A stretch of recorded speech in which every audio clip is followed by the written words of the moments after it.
Far From Home. Written by Tasha Blythe. Narrated by Aaron Miller. Lailing of Saransay, they called her. The wind spirits that flowed over the fields of nodding red butterballs, flowers that were so named because when you sniffed at them, they left a smear of sparkling crimson on your chin like a dab of melting butter. But Lailing was too formal in name, as she saw it anyway. To herself, she was merely Lolly, an orphan left to fend for herself in a brand new world. A world of promise, truth be told, far better than the one she had left behind.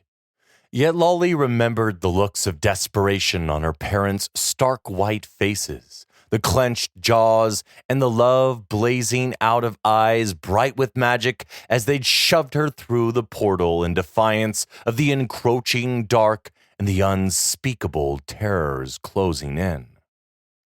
"Come with me, please," she'd been trying to say, tears choking her throat along with the dust and debris, but deep down she had known the futility of her plea. Her mama and dada had used up their entire joint strength, their waning powers of sorcery to conjure the portal, to force it inch by inch to Lolly's size, and to hold it steady while they ushered her through. Seconds later, it shrank to the size of one of their cook Marjorie's small griddle cakes, and then to Dada's watch face size. Lolly clung to the edge of the portal with the fingers of both hands swinging from it as if her weight could rip it back open. No, don't leave me!" But the doomed world reduced itself to a pinprick, flinging Lolly to the ground, her fingers burnt and stinging as if it had no further use for her, as if the only world she'd ever known no longer knew her, nor wanted the smallest part of her ever again. That even the pinprick was gone as Lolly lay cursing and railing at the heavens. Days she watched that same piece of sky eking out her existence with sparse and measured sips from the water canteen at her waist, and crumb by drying crumb in the leather pouch, but no portal reappeared. No glimpse of Saransay, of Mama and Dada, only blank and empty air.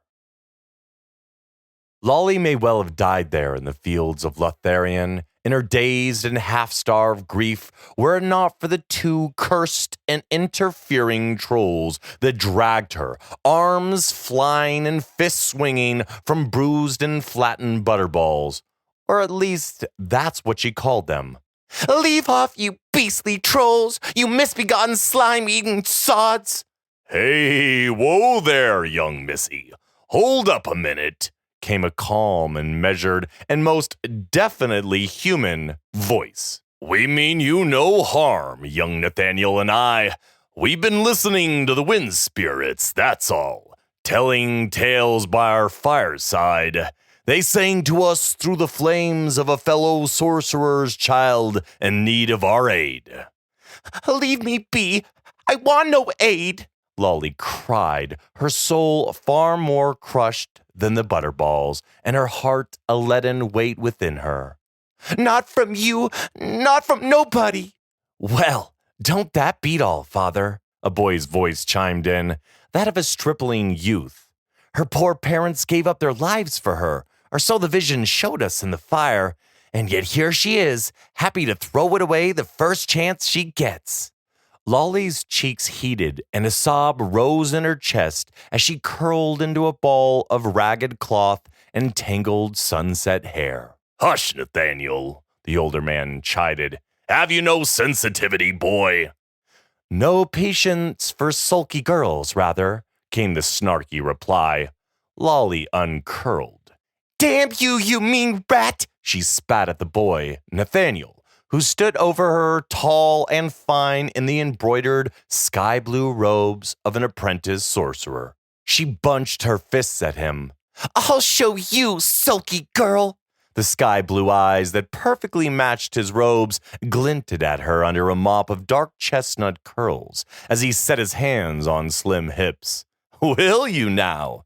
The older, taller, broader man, garbed in deep magenta, elbowed the boy aside. "Never mind my son. He's a bit full of himself, he is. It's the age, you know." He reached down a square, brown, and shapely hand. "Truly, let us help you, my dear, even if it's only to honor what I'm sure must be your parents' wishes." With a resigned nod and turning her face deliberately away from the irritating youth, Lolly took the older sorcerer's hand, allowing herself to be drawn gently to her feet. For the next 6 years, Lolly made her home with the widowed sorcerer Harland, his motherly housekeeper Maisie, and the full-of-himself boy, Nathaniel. Harlan, fatherly and wise, coaxed and guided and praised Lolly hour upon patient hour as he taught her the sorcerer's art in place of her lost parents. Maisie clucked and fussed diligently over her new little prize chick. This one, female, pressing and twitching shining cloth and braiding hair into fancy twists. Nathaniel, meanwhile, goaded and challenged Lolly, smugly looking down on her from his superior height and more advanced knowledge. "I thought you came from sorcerer's stock," he sneered, the first day he'd been left in charge of her lessons, a fully fledged sorcerer in his own right. "It hardly seems like it." He rubbed his firm chin, now sporting a fine layer of stubble. "Maybe the vision lied." "You're only 2 years older than me. No need to act like it's 10. Lolly flicked him a disdainful look. "Oh, that's right. You always have done. But then some boys, I suppose, are born bullies from the cradle." She tipped her head to the side, one finger to her bottom lip, feigning deep thought. A little something lacking you have to make up for, perhaps?" He folded his arms on the scarred workroom bench and studied her like she was a child with a muddy face and no front teeth. "Bigger than your boots, aren't you, Laline of Sarensay?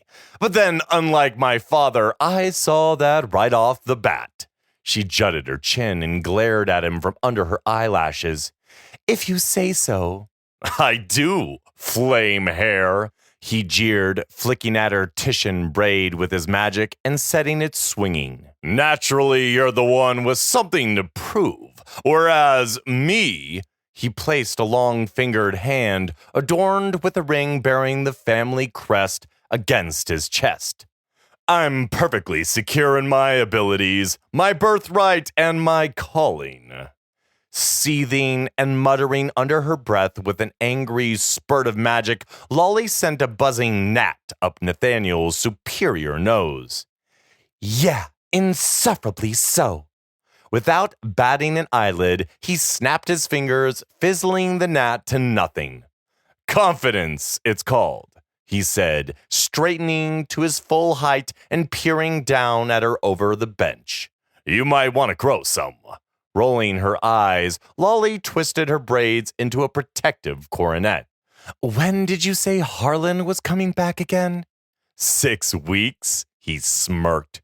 "So you better get down to work. You won't want him to be disappointed by your lack of progress when he gets back. Now will you?"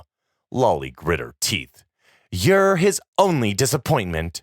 "If you say so," Nathaniel repeated back to her, his eyes glinting and a slightly feral grin teasing the corner of his mouth. 3 weeks later, Lolly sat at the breakfast table cutting the last of her honeyed griddle cake into dainty, bite-sized pieces. Raising her eyebrows at Maisie fretting in the chair by the kitchen fire, she said, "Why have you been muttering over your prayer beads these last few weeks, Maisie?" Maisie huffed out a disgruntled breath. "Why, indeed. I'm praying daily for the master's early return, that's what." "Oh, why's that?" The housekeeper tossed back her headscarf, narrowing her faded lavender eyes. Don't play the innocent with me, Miss Leylene. She folded her chubby arms around her comfortable middle. Because I don't think my nerves can stand much more of this, that's why.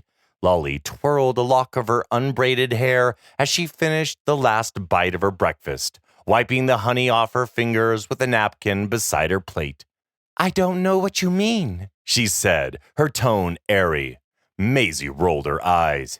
Yesterday there was a tornado encircling the house. Of sheep, no less. Lolly gave a delicate yawn. They weren't real sheep, Maisie. And I suppose you'll be saying that the cow hailstones that followed weren't real cows. Of course not. The house is still standing, isn't it? Besides, that would be cruel to cows. Next, you'll be trying to tell me the green and purple fire in the workshop 2 days ago wasn't a real fire either. Oh, no, Lolly shook her head. That was real, but there's no lasting damage, she shrugged, and everything's been put to rights. And you wonder why I pray for the master's speedy return, Maisie muttered in a tone heavy with irony. If you and young Nathaniel don't succeed in killing each other before Harlan gets back, you'll at least have managed to turn every hair on my blessed head white. Every hair that isn't white already, that is. Dear Maisie, Lolly laid her hand over the housekeeper's as she bent to collect the empty plate. If we do turn them white, Nate and I will turn them back. Promise. She smiled in genuine affection.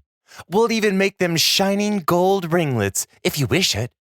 You will you?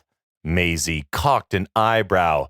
And it's Nate now, is it? The housekeeper laid a finger alongside her nose. I don't recall you ever calling the master's lad that before. Lolly's cheeks heated, and her gaze fell to the checkered tablecloth. It's shorter, that's all. Easier to say. Chuckling, Maisie bustled away with the plate. Indeed, as you say. The evening of Harlan's return, Lolly hesitated at the doorway of the small sitting room he often used to relax at day's end. Happy as she was to have her mentor and surrogate father back, yet still she was shy of intruding in what appeared to be a cozy father and son moment. Their matching easy chairs were grouped together by the flickering fire, and both Nathaniel and Harlan held mugs of ale. Watching on, Lolly realized that Nathaniel had grown taller than his father now, his shoulders broader and his voice deeper. The thought transfixed her for a moment, keeping her from moving away. Where have all the years gone? So many since I arrived here, lost in grieving and far from home. It jolted her to realize how much Harlan's house felt like a true home these days, overlaying the precious memory of her childhood one. A traitorous thought, surely, and one that was interrupted by Harlan's voice directed at Nathaniel beside him. I think you can ease off a bit now, son. Lolly frowned, leaning against the doorframe. What was Harlan talking about? Oh, why's that? Nathaniel asked his father. Our Leylene of Sarensay is past the worst of her storm of grief and despair by a long shot now, and you know it.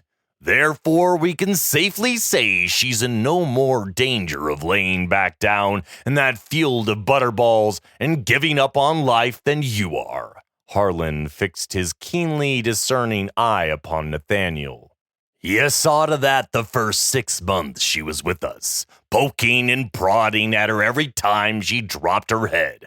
I swear she only kept battling through each day in order to prove you wrong. Indeed, Nathaniel agreed, amusement coloring his tone.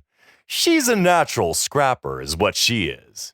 Yet still, it's become a bit of a bad habit, to my thinking, said his father, and one that's no longer required. After all, our Leylene is not a grieving child anymore, but a grown woman, just as you're a man grown.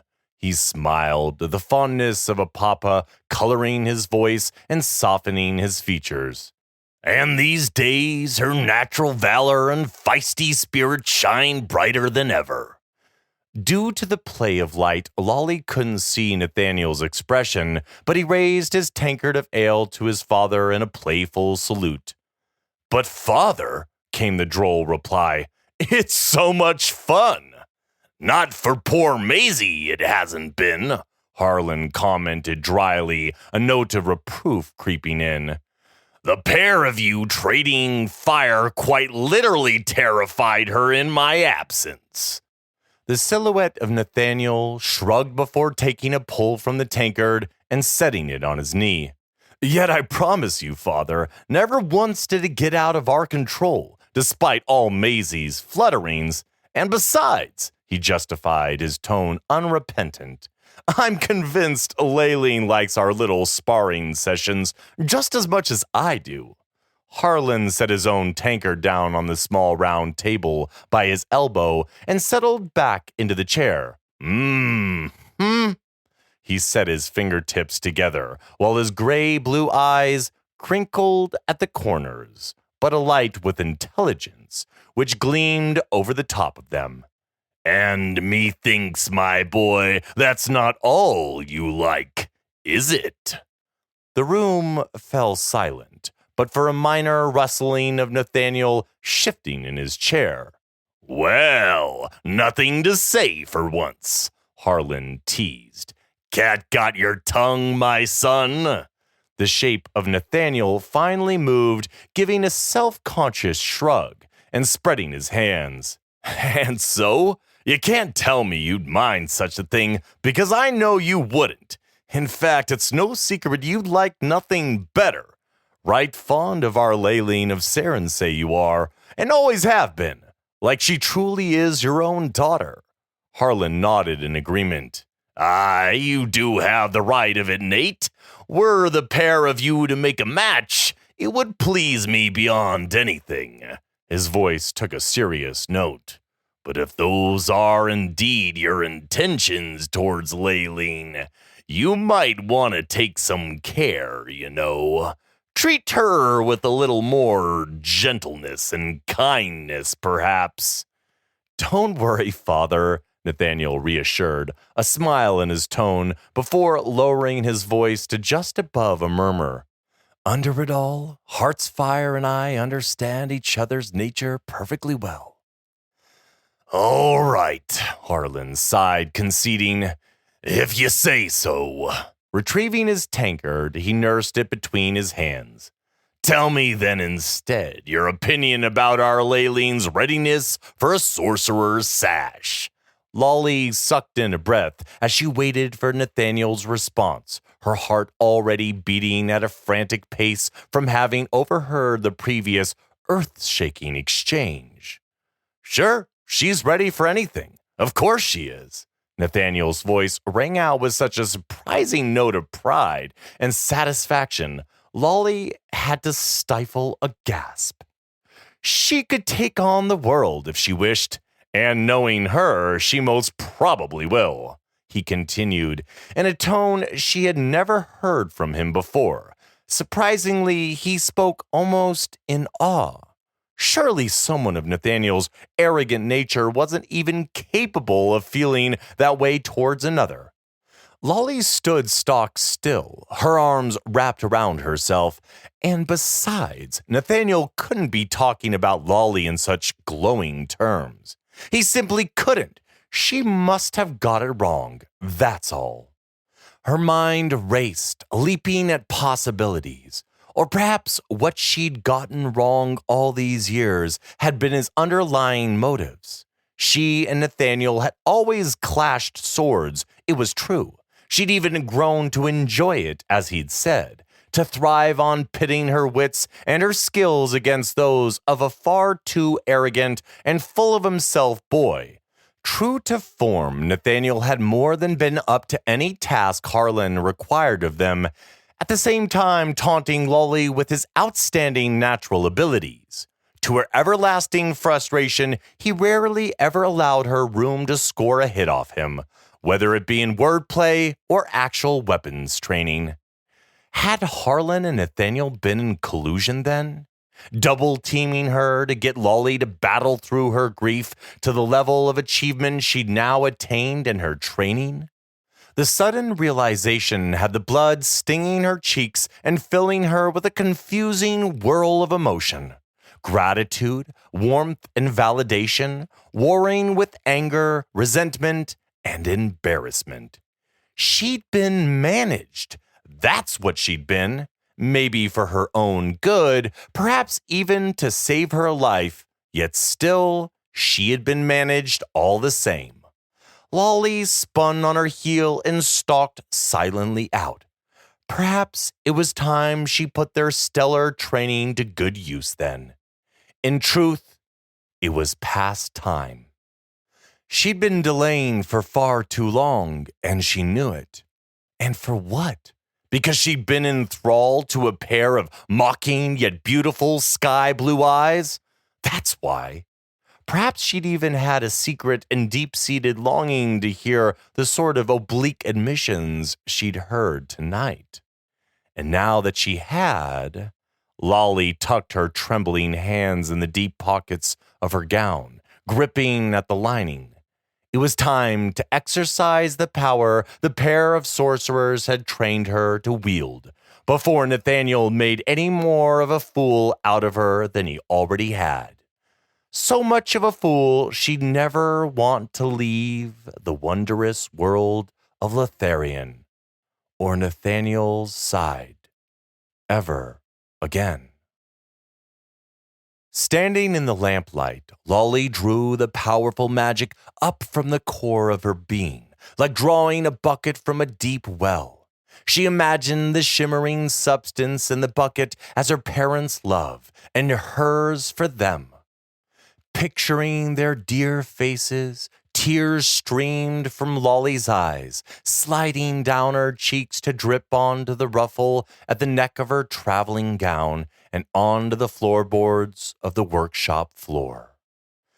Little by little, as the surging swell of burgeoning magic drew ever closer to the surface of her being, the air in front of Lolly wavered and shifted, changing quality, becoming shiny, even pearlescent. It glittered around the edges, gradually filling in the space, until finally a fully formed portal appeared, swirling with endless eddies of pure energy and shooting out sparks of awesome power. It was a magnificent rush, forming the gateway between worlds and holding it steady.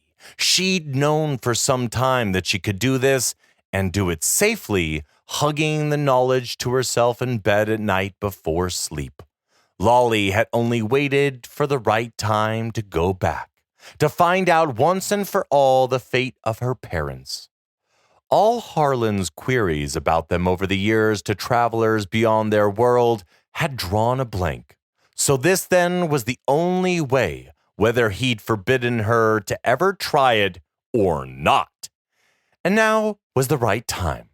She swallowed a strange lump in her throat. It had to be. That's all.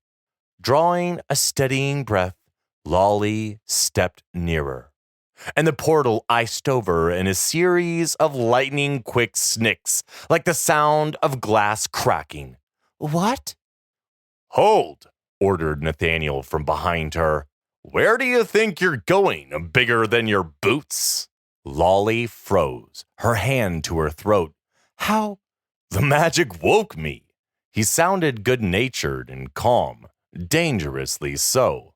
Your magic, to be exact, he clarified, wry amusement lacing his voice. To be honest, these days I think its unique imprint could probably tease me out of the deepest coma. Maybe even summon me from a moldering crypt. Lolly wanted to scream, the resentment of earlier building to a fine head of steam. She bunched her fist by her side. Who are you really? She asked, bitterness coating her tongue. I swear, I'm not even sure I know who you are anymore. His booted feet approached until he stood directly behind her. You know exactly who I am, he uttered low, inches from her ear. Her breath hitched and the pit of her belly quivered. Do I? You always have, he insisted in the same velvet purr that was destroying her senses. You wouldn't love or hate me so much if you didn't. She dropped her head, the admission torn from her lips, and uttered low, I don't hate you. I never have, no matter how many times I told you I did. That's right, he agreed. You don't, just as I don't hate you. He traced a finger over the sensitive nape of her neck, making her shiver. Because you thrill to a challenge. In fact, you're tailor-made for them, Laylene of Saransay. And I know this because we're two of a kind. Are you going to hold it against me that I recognized you the very first day we met?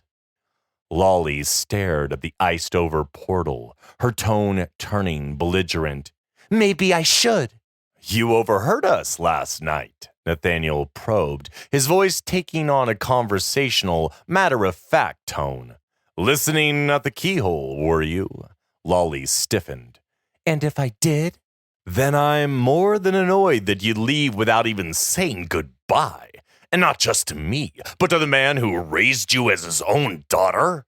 He almost growled at her, reaching to encircle her waist and dragging her back against his lean, hard form until her heart gave a violent and painful thud. I'll be coming back, she stammered in a small, pleading voice. So it's not really goodbye. And that's your excuse for this act of blind folly, is it? He challenged. Yes. Liar, he murmured against the side of her throat. You're not sure you're coming back at all. He banded her waist more firmly. Are you? A desperate sob tore her throat, much like the one outside the portal of years before. She swallowed, tasting the saltiness of her own tears. You're right. I can't be sure, because I don't know what's waiting for me on the other side, if there even is anything waiting for me. But I have to try anyway, Nate, because I've got to know.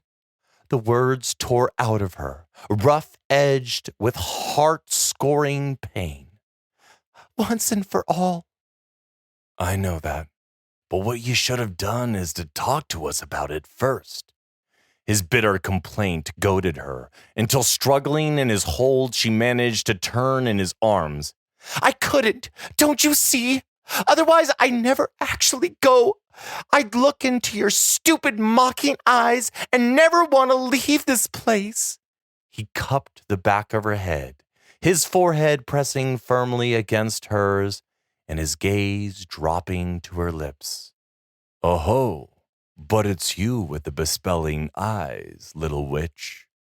She choked out a sound of longing, capitulation, and despair all mixed in together. But closing the short distance, he swallowed it, melding his mouth to hers and setting off a wild and primal magic, the wildest and most potent they'd ever made, separately or together. Long moments passed in a blur of dizzy happiness, a whole new world where there was no burden of childhood grief, no destruction and pain, only bliss and endless golden days. Lolly pulled back. If only. Nathaniel looked down at her, still taller, still older and insufferably smug, but surely with the most utterly biteable lips Lolly had ever seen or tasted. Let's start again, shall we? He said calmly. I think there was something you wanted to talk to me about, Laylene, my love. Lolly drew in a breath, laying her palm against his cheek. Nathaniel mine, I'm going back. I have to. I owe it to my parents to find out once and for all whether they're alive or dead. He took her hand in his and pressed a burning kiss into the center of it. Is that so? He cradled the hand in both of his own.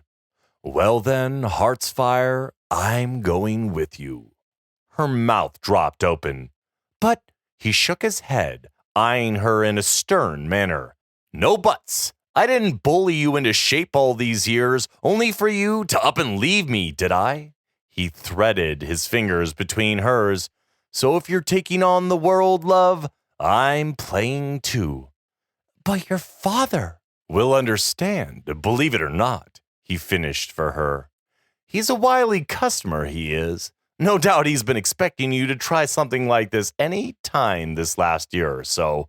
And catching you in the act, he'd naturally expect me to accompany you.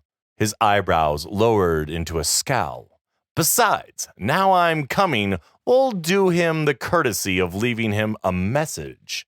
Lolly's gaze dropped, and she raised a placating hand to Nathaniel's chest, toying with the laces of his shirt.